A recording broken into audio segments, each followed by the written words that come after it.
All right, how's everybody doing? Excited to talk to Chris, Kiba, the two co-founders of DAO. We're here to talk about something that we are super excited about, which is crypto native credit. We view this as a new primitive for DAO Treasuries, whether you're the borrower. What's that? Can you hear me? Very good. Okay. So we're building out a new product called crypto native credit. We're really excited to tell you guys about it, kind of where it fits in DAO's treasury management, whether you're the borrower or the lender. Let's jump right into it. So first and foremost, what is credit? In the traditional world, pretty much most small, medium enterprises all use debt financing whenever they're making their financing decisions. And the rationale is pretty clear. It's a cheaper cost of capital, and more importantly, right, you're not diluting your own holders, whether they're equity holders in the traditional world or token holders, right, in the crypto world. So we think the size of this marketplace right now is super, super small. And the rationale behind that is, there just haven't been projects that have kind of tackled this problem. We've kind of done like margin lending with over-collateralized debt positions, but not really credit creation. So we have this kind of crazy statistic that we found. Just in the United States, there's $52.9 trillion outstanding in the credit markets. Globally, the number is much larger at 126.9 trillion. And this number, this 35,000 times, that number is accurate. So the crypto markets, if you look at the peak, right, across Goldfinch, Maple, TrueFi, Clearpool, they were at $1.5 billion. Now it's about a third of that, around 676 million. So if you take the peak in crypto of crypto native credit, it's 35,000 times smaller than just the United States, not even globally in the credit markets. So we kind of highlight this just to show you how early we feel we are just in the space and how nascent this is for DAOs to leverage. Getting into it, Kiba, would you like to talk about DAO Treasury Management, or I can keep talking? I'll keep talking. So what are the kind of four main areas that DAOs have to worry about when it comes to their treasury? Well, these are the four that we view are super important. Ignore the order, but if you just take a look at the two main ones, right, are spending and reporting. So you need to spend, you need to hire developers, you need to hire marketers, and you have to have a financial plan around what's your monthly burn, what do you need to do to get to your next product launch or your next fundraise. Most DAOs, right, aren't exactly doing that yet. It's starting to kind of come to fruition with some service DAOs, but the space is super nascent. Reporting, we can automate some of that with our Spigot functionality, but as all of you guys know, crypto, and one of the coolest things about smart contracts is, right, everything's transparent, right? So the ability to have real-time financials updating your community and your users and investors is super important when it comes to DAO Treasury Manager function. So those are the first two. Now the second two, this is kind of where the space is evolving in our opinion. So asset allocation, leading up to this year, pretty much every DAO, we have a slide after this that'll illustrate this, but most DAOs, right, they have their native governance token and they have Ethereum. They don't have many stable coins, so they're exposed to high volatility. And typically, right, those of you who are in DAOs, you pay your contractors in either US dollar, euro, right, whatever the currency is, but it's a fixed kind of rate. Whereas your assets then that you're using to pay those liabilities are floating rate and they're volatile. So you might have a scenario where you thought you only had to sell X percent of your tokens, and now you have to sell more or less. And it's really difficult, right, to plan for your future. Like I was talking about when it comes to the spending point. So really this impairs a DAO's ability, right, to fund critical development, continue iterating, and continue building products that people will use. That's where borrowing comes in, and that's what we're pushing. That's our push is DAOs need to utilize debt financing through our line of credit contract to, one, diversify their treasury, more importantly, prepare for the future and continue funding critical development. So just to show kind of the state, I think everybody here probably knows, if I get a raise of hand, how many DAOs do you think have 10% of their treasury in stablecoins? Would you guys say zero? Would you guys raise your hands at zero? 5, maybe? 5 across the space? 10? 10%? 10% of DAOs? Okay. 10% of DAOs, maybe? So illustrate Lido, right? One of the biggest, kind of more successful when it comes to depositors, users, revenue that they generate, and maturity, that's 0.12% of their treasury in stablecoins. So they had $300,000 of stablecoins within their balance sheet before they did the Dragonfly $24 million raise. And that was why they had to do that, was they wanted to have 2 years of runway. And every single DAO is in this position. And the problem is actually significantly worse for earlier stage DAOs because they don't have the liquidity in their token trading pairs that Lido does, right? They don't have the amount of users who want to buy their token. So then they have to sell into less liquid markets that gives them slippage, lower proceeds, and kind of exacerbates this problem. Yeah, and just to add on, like Lido obviously has millions of dollars of revenue and they control billions of dollars of assets, and they still couldn't get a loan because the infrastructure just doesn't exist in crypto yet. And so we're trying to provide very basic primitive infrastructure so that even the most successful DAOs have the opportunity that the worst TradFi businesses have. Yeah, exactly. And with the existing solutions, right, you've got like Aave, you've got Compound. Those are like the ones that are kind of DeFi and crypto focused. Of course, you've got the four I mentioned earlier, but they're all institutional, like market maker focused, right? These tools are not available to those who need it the most. And we want to bring that service on chain, be crypto native. Should we dive in here? Yeah, so I think there's a shift in the space, especially on stablecoin issues. You're seeing this on governance posts where there's a desire to be less speculative and more sustainable. And how stablecoins are looking to do that, if you think of them as like commercial banks, right? They take in deposits and they can lend money out. That's how it works in the traditional world. And they make money off of doing that. And they use that interest income to build up their equity, build up their reserves, so that whenever bad times happen, they can make users whole, right? And so we think that whether it be Maker, Frax, they're going to start adopting this model. And Aave actually recently has with the introduction of Ghost, right, he's going to start introducing credit creation to back their stablecoin. So in addition to a hard backing, you've got a credit backing as well. Why is that important? Well, number one, it increases the velocity of your stablecoin. Number two is it increases the supply. And it starts building this reputation of your stablecoin becoming like the stablecoin and the currency for DAOs within their treasury. Maybe touch on the integration element. I think that's pretty interesting as well. Yeah, I mean, so for us, we have on-chain credit, right? Crypto native credit. And a lot of these DAOs currently can't access it. Put your mic like here. Closer? Yeah. So right now, a lot of the lending protocols are all off-chain. They are using legal contracts. They're using off-chain arbitration. They're doing a lot of things that just fundamentally DAOs can't participate in, but also DeFi infrastructure and products can't integrate into. And so we're building these on-chain crypto native credit products so that these credit creators, right, stable coins primarily, they can actually be composable with DeFi. I think actually just to touch on a point you mentioned, which is like legal credit versus smart contract credit. And I think it's super interesting because, in the traditional world, and this is actually happening in Maple right now, where they're going through a bankruptcy proceeding for one of their defaulted borrowers. Typically, these processes will take 6 months, maybe even a year. So not only you as a lender, as you have this opportunity cost of that time where you could have been investing your capital productively, but through the fees that are all the various people that are servicing that through that court, you're losing more of your proceeds.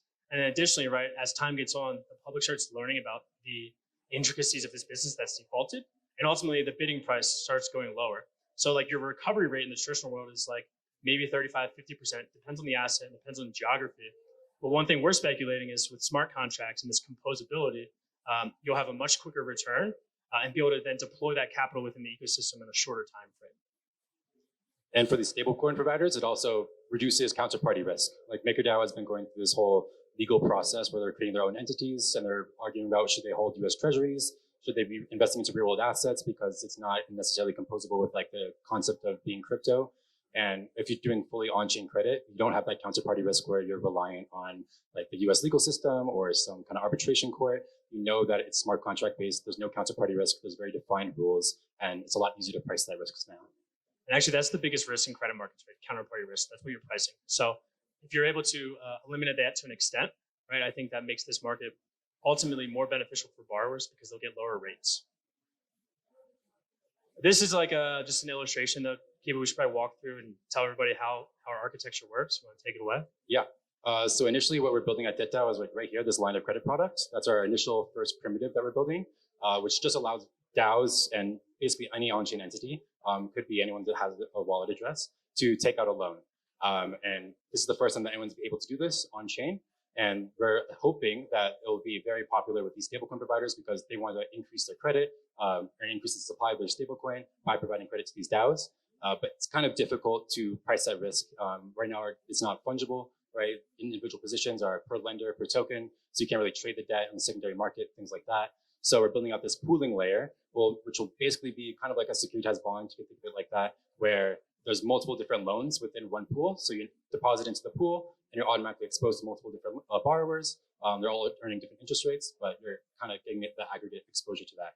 And so we think this will be very popular with these stablecoin providers like Frax and MakerDAO because now they can integrate their D3Ms or their AMOs into this pool, and it's a lot simpler integration for them. And then from there, they can either choose to delegate to the pool delegate, which is what we're calling it, or they can control the pool themselves, which probably someone that's more conservative like MakerDAO will want to do, is they'll deploy into a pool, but they also want to control that pool itself as well and choose what their exposure and risk is. Yeah, I think an important point as well is it's not just diversification across borrower lines of credit, but then also with this pooling layer, like it allows us as the DAO team to make certain integrations. So if you're a stablecoin issuer, you care about principal protection.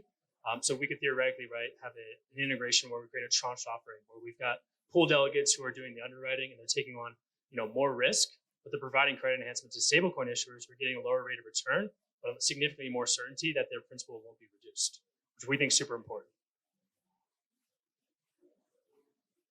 So this slide is very just really kind of illustrative of what we call the crypto yield curve. To the far left, you've got now mind you, this is just a charting of just the yields, There's no actual curve based on maturities and the yield that you're earning. This is just looking at the interest rates out there. What can you get? So if you look on the far right, you've got 25% from the centrifuge tin, which is like that junior piece within their offering. And again, that's giving you access to real world assets. Depending on duration, could be 1 year, 2 years, 3 years, and gets into some of those problems that we alluded to with the legal system and doing things in the real world. But you can get 25%. Now on the other spectrum, you've got Aave compound right now, you can get 0.2, 0.3%. And then you've got kind of a myriad of offerings in the middle, A goldfinch around like 7%, or a maple around 8 or 9%, depending on the pool. The third one here this is DAO. We probably should have had an arrow, but we priced our first deal at 9%. Now that was in April. Rates have gone higher. If you read the latest Maven 11 report, they've increased rates from 2 to 3% across their borrower portfolio for new originations. So take that 9%, mark to market right now is probably around 11 to 12%. And again, that's not with like this tranche offering where you've got a senior and junior. This is just the base primitive, what the borrower is paying. And we have a number of DAOs that are very interested in borrowing at those rates to open up and extend their runway so they don't have to sell at significantly depressed valuations. That's really the whole point of this curve. We're trying to just illustrate, that there aren't that many options without taking real world legal risk or shortening your duration and the ability to actually extend credit within the market. Cool, so I can take it from here. Sure. So we'll just kind of go over like some of the core features of what our line of credit does. So most importantly, we have fixed interest rates. Almost all the lending protocols have variable interest rates. And we thought that was a pretty important feature for DAO Treasuries because you want to be able to project what your financials are going to be over the next quarter, over the next year. And you can't do that if you're depositing ETH onto Aave. Like you might be paying 2% today, but tomorrow you're paying 10%. And that variability is very hard to predict. It's impossible to predict. And it's not very conducive to having good treasury management. So first off, we have fixed interest rates for DAOs. And we also isolate risk between different borrowers for lenders. So if you deposit into Aave, you're exposed to all the assets that Aave lists on that market, no matter what. Even if you don't want to lend to Tether, you're still exposed to Tether risk. And with our line of credit contracts, it's isolated risk to each borrower. So a lender can say, hey, I only want risk to, let's say, a Lido because they're backed by ETH, and I don't want risk to some other DAO because they have Bitcoin or whatever. And so we allow a lot more diversity and a lot more customizability in our lending offerings. And we also have this contract that we call the Spigot, which allows us to collateralize future cash flows for DAOs, which allow automatic repayment of your debt. For the borrower, that's the main feature. For the lender, it also means that you know that the loan must be repaid from that protocol's earnings. So one of the big issues with on-chain credit, and why a lot of these protocols like Maple Finance and Clearpool are using legal contracts, is because it's impossible to force someone to pay you on-chain, If you're some DAO, you don't have to give someone money. That's the whole point of crypto. It's like, it's my keys, my coins. But with the Spigot contract, you transfer control of your revenue streams to the Spigot. So it's fully automated. The borrower knows that their revenue streams are secure in the smart contract, and the lenders know that the credit that they've issued must be repaid by this borrower. The borrower can't just rug pull them and say like, oh, hey, we're not going to pay you back because we don't have to. So that's another kind of prime feature of our platform is this revenue-based financing that's fully trustless. Yeah, I think also just honing in on that point a little bit, like you think about retail offerings, everyone always brings up like the Cybele attack point, which is obviously very real. I think when you're doing a DAO to DAO model, it's a little bit different. It's not to say that that risk is eliminated because theoretically, a DAO could still absolutely rug somebody, and just walk away and do whatever. However, there's a massive reputational risk. They've got users who use their product. They've got investors that they have to, be held accountable to, token holders they have to be held accountable to.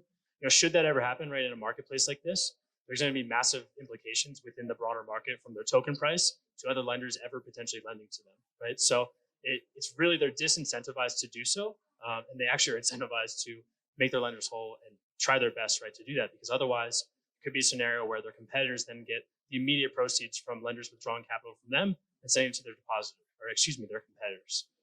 And then just touching on another point that Kiba brought up, which is like Spigot and the fact that this all happens programmatically. So we think that's super important. Was one of our core design decisions. If you guys are familiar with Porter Finance, so Porter did effectively a over collateralized position, the ability to convert into the tokens of Ribbon Finance, and the rationale was, well, you can just simply do a quick auction. There's no payments from the start date to the term date, and operationally, right, super light touch for the borrowing DAO. And that's kind of why we went this route of having everything within the smart contract itself, so that for borrowing DAOs, super light touch, and they don't have to worry about making payments every single month. Let alone the state of DAO Treasury Management now add another thing, and it probably leads to no adoption of our product. So we want it to be really easy for people to use it. Yeah, I mean, that's also part of the general flexibility. Going to the second point, you can pay back whenever you want. It's a line of credit, so pay back whenever you want, draw down whenever you want. You can increase your credit at any time if you find a lender for it. So it's very flexible for DAO treasuries because, I mean, I've worked in DAOs for years now. I know it's a terrible experience. So we want to make it as easy as possible to use these products. It's kind of like a consumer credit card that we all probably have before a DAO, right? You can draw down on that whenever you want for whatever expense up to your limit. At the same time, the lender, the bank that's issuing you the credit card, could theoretically withdraw it. Same kind of concept here. So very fluid marketplace. Yeah, go ahead. So lenders, yeah, so we kind of break it down into different buckets. So you've got your stablecoin issuers, crypto hedge funds, some of our investors, and what we're really working towards is DAO treasuries. So there's some that are products, right? It's like a Yearn. You can create a lending strategy, right? So you're doing that. Go ahead.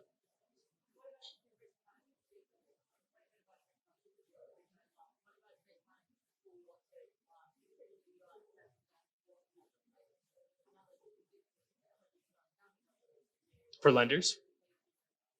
Yeah, so we're going to get into that in another slide, but yes, good point.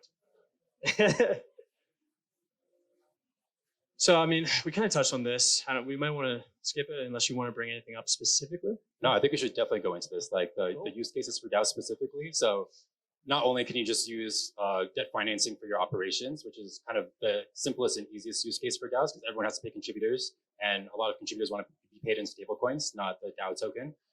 So that's kind of my main use case. But you can also do asset acquisitions and leverage buyouts. So for example, Redacted, they didn't do this with their loan, but in the Curve Wars, right, everyone wants to buy Curve and Convex tokens, and maybe you have a ton of rewards and bribes that you're getting in already, and you want to basically get all of those rewards today, so you can buy more tokens today, hoping that the price goes up in the future. And so that's another use case that we allow DAOs to do.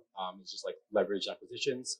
And then liquidity as a service. This was actually the original idea that I had when I started DAO, was that it's kind of very difficult for DAOs to get liquidity. It's the whole point of liquidity mining. But almost all DAOs, right, they have their own token. They're just missing the other token, right, ETH or USDC. So instead of giving out your token to the market for renting liquidity, you can take out debt and actually own your liquidity. If you want to, you can actually just buy the liquidity pool essentially and be farming the fees and use those fees from the liquidity pool to pay back your debt. And you don't have to basically sell your tokens to acquire those other tokens. You just immediately get them into your treasury through your line of credit. So that's another use case. You can basically get instant liquidity for your token whenever you want. And actually, just to hone in on that too, is if you think about what the existing crypto native credit platforms are, they all lend to market makers, to people who provide liquidity as a service. It's one of the most profitable businesses in the world, whether it's related to crypto, stocks, or bonds. Market making super attractive, liquidity provisioning super attractive. It's not perfect, especially in crypto, and we can discuss data and how you model out the risk, how you set the balances, or how you implement rebalance logic. There's a lot of intricacies to the product, but actually the reason I even got excited about DAO was I was contributing to Ondo. If anybody here is an Ondo contributor, and they were rolling out liquidity as a service with Fed. This was a perfect use case of a line of credit, right? I think liquidity comes in two forms. It's your token, and it's your actual liquidity to meet your operational expenses. So we're trying to address those two use cases. And the third one is, if people want to speculate on the price of assets and buy assets, they can do that. All right, the good one. Yeah, this is just like an overview, just like a little graphic on how we actually do this trustless revenue-based financing. So it kind of starts here, obviously, with the borrower's protocol. Like you have to have a product, you have to have revenue in some way. And we're mostly focused on growth stage DAOs. So not a DAO that like just raised money and doesn't have a product yet. And we're not really looking at like a Yearn or an Aave that already has millions of dollars of revenue. We're kind of looking for someone in the middle. And then they basically attach their spigot contract or our spigot contracts to whatever contracts they have that are earning revenue. And that's where the trustlessness comes in. Our spigot now owns their protocol. It's no longer controlled by their DAO Treasury. Within our spigot contracts, we have certain things you can see on the side where the borrower can still have control of the protocol in some certain aspects, like for maintenance or upgrades and things like that. But we have it so that the line of credit contract itself owns the revenue stream from the borrower. So we know that our line of credit automatically has access to whatever borrower's revenue streams, and we can pull in that revenue whenever we want to repay their debt. And the lenders on our line of credits can do that whenever they want to. So if the borrower isn't proactively repaying their debt, the lender can still pull that money in and repay it for them, which we think is a pretty cool feature. And the spigot can basically go across multiple different revenue generating contracts. So one DAO only needs one spigot, and they can attach it to any of their line of credits that they have. And it's basically fully automated. Yeah. And I don't know, I was just going to highlight, I mean, you mentioned it starts on the right, but actually I think it starts right here, this lending agreement between the lender and the borrower. Once that agreement happens, then the thing on the right happens, which is people use the borrower. I mean, they're using the borrower's protocol in the first place. The spigot actually attaches and then actually allows this to be distributed, according to the terms that they agree on the far left. And this is just like, so what we just showed you was the spigot. So the spigot is an enforcement mechanism for the line of credit. The line of credit is the product we've been talking about this whole time. So you can have security via revenue or collateral, and this is just showing you like the modularity, right, of the line of credit contract. Is there anything specifically you want to highlight? I mean, I think for us, right, the important things are the escrow and the spigot, and then the far right, which is like servicing. So just like kind of the flow of funds, certain functions that happen in typical credit facilities, all are enabled through this modular setup. Yeah, I mean, I'll just say like the covenants are pretty cool where we can basically have custom logic for what like constitutes a default, what constitutes like you being able to be liquidated, what constitutes you being like a loan being healthy. So it's a very modular system where you can define your own terms. Like you can use our base contracts and take them as is, or you can say like for this particular deal, like we want these terms, and you can code it up themselves, and it should just like plug in. We have like internal functions in our smart contract. And same with interest rates. Like right now we have fixed interest rates, but you can also use something like you can create like essentially like a LIBOR where you can look at the current Aave and compound interest rates and then add whatever 50 basis points on top of that. Or yeah, you could do that. You could do the ETH staking yield, put a spread there. To your point about like risk, you're asking about that. I think an interesting thing comes in like the covenants. So actually, we actually don't have this graphic, but it's illustrative of we want to have sub DAOs, right? So like you've seen like a Llama, right? Llama's a great example. Theoretically, right, Llama could have a product, right, that they offer risk and pricing, or a Gauntlet, or one of these new DAO Treasury startups, right, that offers kind of risk management services to both borrowers and lenders, provides risk, right, to, on the slide earlier where we had Maple with the pool. So they could provide services to the pool delegate and get a cut of their fees. There's a lot of like plug and play kind of optionality. But what we want to create, right, is like the pool layer is to allow us to have like a DAO to DAO lending kind of layer, right? We have this service DAO model where they're providing data and analytics. It could be the indexing of the data, the storing of the data, or building the models. There's a project called Chain ML that's super exciting, where we have this idea around with this. So when the spigot gets attached, we then have real-time financials, right? If you're on Dune, if you're on the graph, there's a bit of a delay. We can have real-time, block by block financials and automate certain covenants, right? So one covenant could be this facility. You have a limit of $1 million, and you can draw down at will. Assuming your interest coverage ratio is above 5x. If that goes to 3x, then what could happen is we could programmatically either decrease that, we could change the owner split, and that's where like the risk kind of elements can be shown is on the covenants probably. Did that?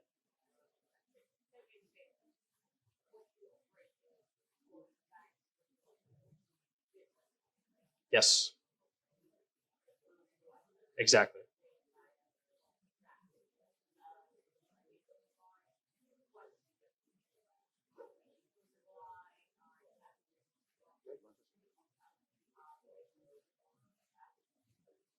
Sure.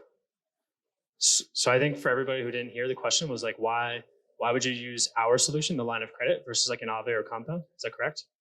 So I mean, first and foremost, having compound are over collateralized, so capitally inefficient. Ours, let's say theoretically, there's zero collateral and it's 100% backed by revenue. It's literally the most capital efficient you can be.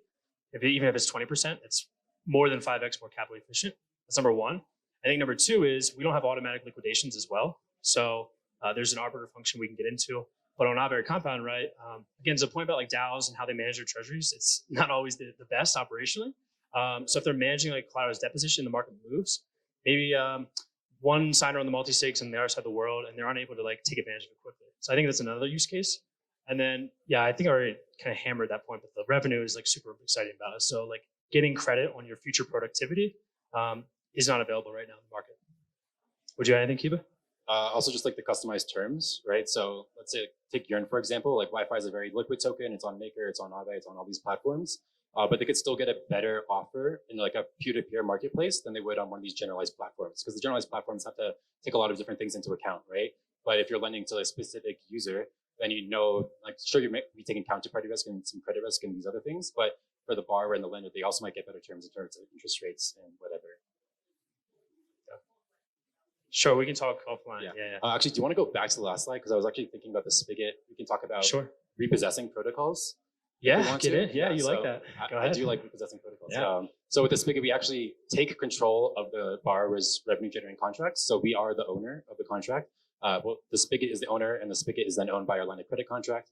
And we can actually liquidate a borrower's protocol. So let's say you have some contract, it's like a yield aggregator, you're earning, let's say 5% yields, and you have $100 million of assets in there, but you default on your loan, right? So we can take your vault that has $100 million in it and sell it to some other aggregator.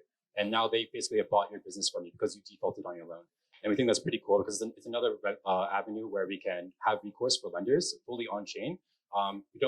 There is like an arbiter process, but it's obviously a lot less high touch and high maintenance than like an off-chain legal process. And we think that's pretty cool. And then also like a thing that we could do with that is like once you attach your spigot, now you have this automated reporting, you have this as collateral, but you could also theoretically like now sell your business through that because all you have to do is transfer the owner of the spigot and you automatically own all the underlying smart contracts. And so we can see this as a potential M&A platform on top of our spigot contract. Like last point on that is like, if you just forget about even defaulted like lines of credit or defaulted obligations, just think about the maturation of the space as like new industries mature over 5-10 years, typically there's consolidation, right? So example could be maybe you're index coop and you're super good at like composite products, right? Building a composite on the bed index, whatever, GMI, whatever it is. And then maybe you're Galleon DAO and you're really good at like creating yield products or market neutral products. Now index coop has like yield products, but maybe they aren't as successful as Galleon DAO. So you could actually take those revenues and then sell them to like a competitor, right? Who's got an offering it's more their focus, right? And you can get proceeds then that allow you to expand like your kind of bread and butter, what you're good at, what people are using your product for. That's what I'm kind of excited for, like longer term. And then, the whole distressed debt opportunity is quite interesting. I think a lot of investors would be really excited. And if you believe like asset management DAOs or investment DAOs are going to be a thing, they'll definitely be looking at strategies like this. I think we might be up on time. Just to kind of summarize, I guess, for lenders, why do we like this product? Well, they can differentiate themselves from other lenders. They can pick the risk that they want to take on and price it accordingly.